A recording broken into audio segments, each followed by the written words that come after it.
1985 के बाद ईरान और इजराइल एक प्रॉक्सी वॉर में इन्वॉल्व हो गए, जिसने मिडिल ईस्ट की जियोपॉलिटिक्स पर बहुत गहरा असर डाला।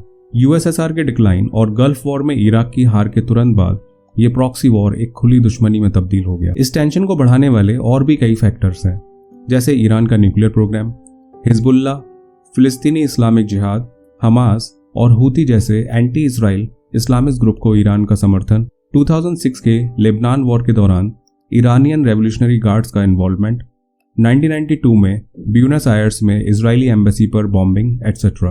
1997 में रिफॉर्मिस्ट ईरानी प्रेसिडेंट मोहम्मद खातमी के रूल के टाइम कुछ लोगों का मानना था कि इजराइल ईरान संबंधों में सुधार होगा।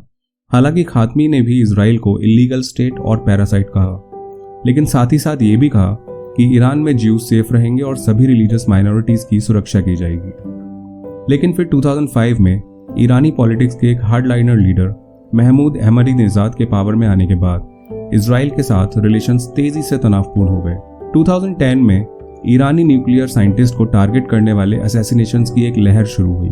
इन असैसिनेशंस को इजराइल के फॉरेन इंटेलिजेंस सर्विस मोसाद का काम माना जाता है। असैसिनेशंस का मेन एम ईरान के न्यूक्लियर प्रोग्राम को रोकना था। जून 2010 में एक एडवांस कंप्यूटर वॉर्म स्टक्सनेट की खोज की गई।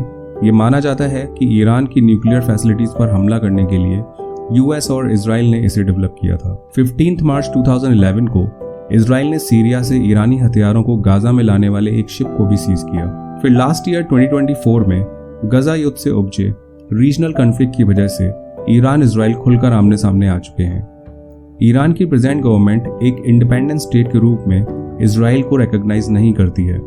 ये फिलिस्तीन को हिस्टोरिकल फिलिस्तीनी रीजन की एकमात्र वैलिड गवर्नमेंट के रूप में देखती है।